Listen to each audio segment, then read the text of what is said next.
Good morning, everybody, and welcome back to Books and Gratitude. I'm your host, Shelly Meyer, and I am so glad you're here today. Normally, this is the part of the show where I'd be talking about an incredible indie author and sharing my thoughts on a book I've read this week. But this week, I wanted to do something a little bit different. Sometimes life reminds us to slow down, to look around and appreciate what we already have. And that's exactly where I find myself today. Now, before we begin, and as I said on my Supernaturalist podcast, I wanted to let you know that I'll be taking a short break from the podcast, both of them, while I spend some time with family who are coming in from out of state. Family time is very precious to me, and I'm looking forward to making memories with the people that I love the most. But I'll be back with a brand new episode on August 1st, and I can't wait to reconnect with all of you then. So today, instead of talking about books, I just want to talk about gratitude. Gratitude isn't something we only practice when life is perfect. In fact, I think gratitude matters most during ordinary days. It's easy to focus on what's missing or what's going wrong. The news reminds us every day of problems, every single day. Social media sometimes convinces us that everybody else's life is somehow better than our own. But when we intentionally stop and think about what we do have, something changes. Our perspective changes. Our hearts change. Our outlook on things changes. And today I want to share some of the things I'm incredibly grateful for. And maybe by the end of this episode, you'll take a few minutes to think about your own list. The first thing I am grateful for is my family. That's a given. My children and my grandchildren are my greatest blessings. They may not always know that, and I may not always say it, but they are. They make me laugh. They keep me humble, and they remind me every single day what truly matters in life. Watching my granddaughters grow, celebrating their accomplishments, listening to their stories, and just spending time together are gifts I never take for granted. Time has become one of the most valuable things in my life. And I sit and I think about the times that I spent with my grandparents, and I am so grateful for those times, and I miss them immensely. And I hope that when I'm gone, that my grandchildren and my children remember the times with me. And it's because you can't earn more time. You can't buy more of it. You only get to decide how you spend the time you've been given. And I choose to spend it with family and be grateful. It wasn't always that way, but life has been so much better since I have. And that is one reason I am so excited about the next couple of weeks. Instead of rushing from one thing to another, running errands, doing chores, things like that, I'll be making memories with the people that I love. And years from now, I probably won't remember what was on my to-do list this week, but I'll remember the conversations and the laughter and the hugs and the adventures that we're going to be taking. I'm also incredibly grateful for my job. And I know not everybody gets to say that, but I genuinely enjoy what I do. I work with people who encourage me to be better than I am right now. They challenge me in positive ways. Everybody supports each other. And that creates an environment where people can succeed. And thankfully, I get to work from home, but we're on a lot of Zoom meetings and we get to see each other and talk to each other, and everybody is there to support each other instantly. So I'm very grateful for that. I'm also thankful for something many people overlook until they actually don't have it. Generous vacation and sick time. Now, last year and the year before, I used a lot of my sick time because of health issues. And the company that I work for is so great about taking that time that you need when you're sick, when you have doctor's appointments, when, things are not going well. They understand. And the sick time and vacation time when you need a break, they're there.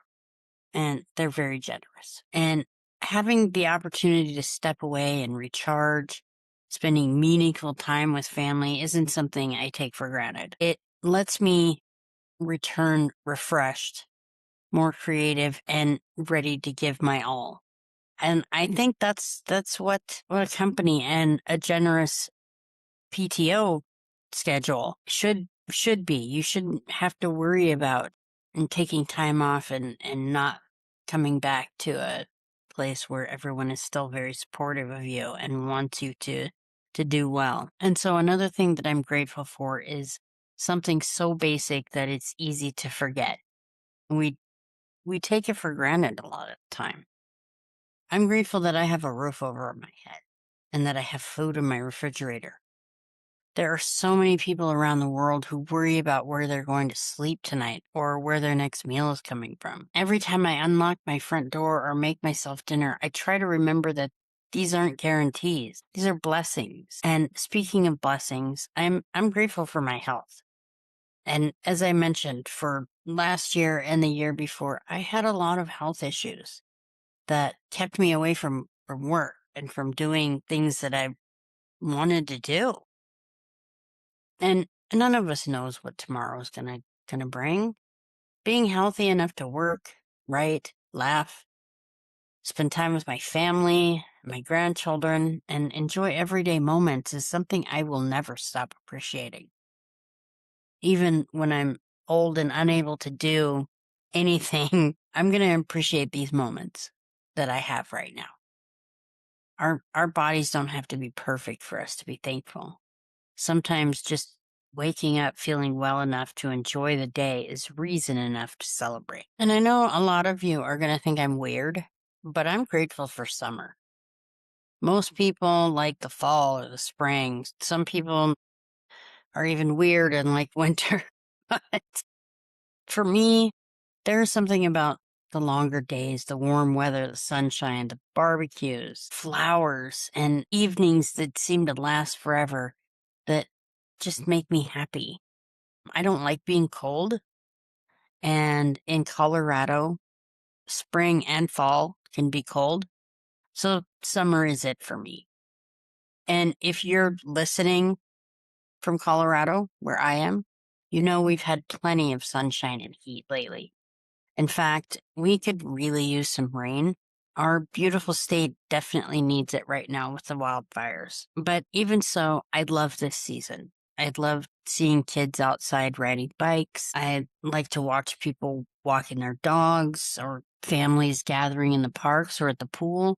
And the slower pace that summer really brings. I'm also incredibly grateful that I get to write books, that I get to write it all. When I was younger, I dreamed about becoming an author. Like many dreams, it seemed impossible at times. There were moments when I wondered whether anyone would ever read my stories. And I've had moments just in the recent past where I was like, nobody cares. Why am I even doing this? But I do it because I love it. And I'm grateful that I am able to do it. So I'm not going to stop, really. And today I'm fortunate enough to continue creating new worlds and meeting new characters and sharing stories with readers around the world. That's something I will never stop appreciating. And I'm grateful that I have both the mental creativity and the physical ability to continue writing. It's not always easy. Some days the words flow with no effort, and other days sentences feel like climbing a mountain. Everest, even. But every day I get to sit down and tell stories is a day that I am thankful for. I'm also grateful for friendships. Some of my friends have been part of my life for decades. You know who you are. They've celebrated life's biggest milestones with me. They've cried with me. They've encouraged me during difficult times. They've laughed with me and they've cried with me and reminded me that life isn't meant to be lived alone. And I'm grateful for that. And I'm grateful for newer friendships too. Life has a wonderful way of introducing us to amazing people when we really aren't expecting it or looking for it. Some friendships last a little while, Others last a lifetime. And every single one of those teaches us something. Maybe the thing I'm most grateful for today is you. Whether you've read one of my books, listened to one of my podcast episodes, or you've been following my writing journey for years, I just want to say thank you, truly, from the bottom of my heart.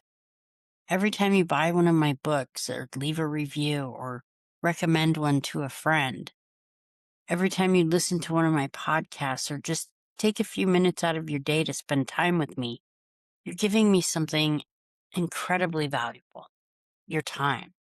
That is so precious. There are thousands of podcasts you could listen to, millions of books you could read. And the fact that you've chosen to spend some of that time with me, it means more than I can ever tell you. I want to thank you for encouraging me to keep writing. Those of you who have, I want to thank you for supporting indie authors. We, all of us as a whole, appreciate that more than you will ever know. I want to thank you for sharing my books with others and believing in my stories. You are so much a bigger part of this journey than you probably realize. And before I wrap up today's episode, I want to leave you with a little challenge. Sometime today, maybe over, during your lunch break or before you go to bed, think of 5 things that you're grateful for. They don't have to be life-changing. Maybe it's your favorite cup of coffee, a phone call from someone you love, your pet greeting you at the door. Maybe it's a beautiful sunset or a cool breeze on a hot day. Or maybe it's simply the fact that you're here, living, thriving. Sometimes even the smallest blessings become the biggest reasons to smile and be grateful. And the more we focus on what is good in our lives, the easier it becomes to find joy, even on the most difficult days. I would love to hear what you're grateful for. So if you'd like, leave a comment on this episode or comment on one of my social media pages and share one thing that made your gratitude list today. What are you thankful for today and every day? I always enjoy hearing from you, and your story might be exactly the encouragement somebody else needs. And if you enjoyed today's episodes, please don't forget to like and subscribe. Please leave a comment and share the podcast with your friends and family. Every share helps more people discover Books and Gratitude, and I truly appreciate your support. Thank you again for spending this time with me. I hope you have a wonderful rest of your summer. Enjoy the people you love, make some beautiful memories, and don't forget to look for the blessings that surround you every single day. As I said, I'll be taking a short break while I spend time with family, but I'll be back with a brand new episode on August 1st. Until then, please keep reading, keep smiling, and keep choosing gratitude. Take care of each other, find joy in the little things, and never forget that even on the ordinary days, there's always something to be grateful for. I'm Shelly Meyer, and this has been Books and Gratitude. I'll see you on August 1st.